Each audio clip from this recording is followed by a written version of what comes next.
اعوذ باللہ من الشیطان الرجیم بسم اللہ الرحمن الرحیم وللہ علی الناس حج البیت من استطاع الیہ سبیلا۔ حج کے عنوان سے گفتگو ہو رہی ہے۔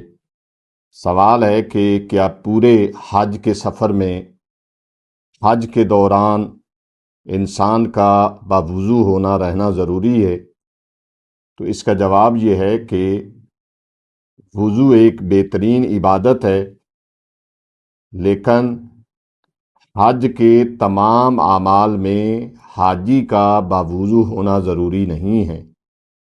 اگرچہ مستحب اور افضل ہے، لیکن تمام اعمال میں اس کا باوضو ہونا ضروری نہیں ہے۔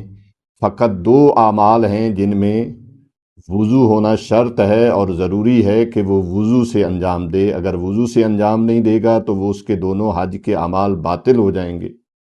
سب سے پہلے خانہ کعبہ کا طواف کرنا، جو واجب طواف ہے اس میں وضو کرنا ضروری ہے، چاہے وہ حج تمتع کا طواف ہو یا عمرہ تمتع کا طواف ہو یا عمرہ مفردہ کا طواف ہو۔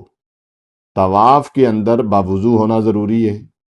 دوسرا، طواف کے بعد جو 2 رکعت نماز طواف پڑھی جاتی ہے اس میں باوضو ہونا ضروری ہے۔ باقی تمام عبادات تمام اعمال جو حج کے ہیں اس کے اندر اس کا باوضو ہونا ضروری نہیں ہے، اگرچہ بہتر ہے، مستحب ہے، افضل ہے کہ وضو کر کے باقی بھی اعمال بجا لائے تاکہ اس کے ثواب میں اضافہ ہو۔ وآخر دعوانا ان الحمد للہ رب العالمین۔ ہماری گزارش ہے کہ ہمارے فیس بک، یوٹیوب اور انسٹاگرام کے تمام پیجز کو لائک کریں، شیئر کریں اور سبسکرائب کریں۔ آپ کی حوصلہ افزائی ہمارے لیے قیمتی سرمایہ ہے۔ شکریہ۔